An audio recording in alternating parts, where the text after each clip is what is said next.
குமரியில் கடந்த வாரத்தில் தற்கொலை செய்து கொண்டவர்களின் விபரம். பெயர் ராபி. வயது 51. இடம் காட்டுவிளை குழித்துறை. காரணம் மனைவி பிரிந்து சென்ற வேதனையில். பெயர் சிவபிரசாத். வயது 34. இடம் மாங்காலை மேல்பாலை. காரணம் மோட்டார் சைக்கிளுக்கு மாதத்தவணை செலுத்த முடியாததால். பெயர் ஷாபியோ கென்னடி. வயது 46.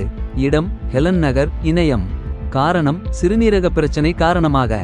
பெயர் பாலகிருஷ்ணன். வயது 31. இடம் கிருஷ்ணாபுரம் தக்கலை.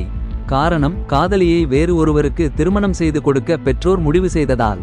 பெயர் காளிமுத்து. வயது 29. இடம் அழகப்பபுரம் 5 கிராமம். காரணம் கணவன் மனைவி இடையே ஏற்பட்ட தகராறு காரணமாக. பெயர் ஷனவாஸ் கான்ஹஜாரா பதூல். வயது 17. இடம் காவடிவிளை குளச்சல். காரணம் உடல்நலம் பாதிக்கப்பட்டதால். பெயர் ரமேஷ். வயது 25. இடம் கூத்தாவிளை குளச்சல். காரணம் விபத்தில் காயமடைந்ததால்.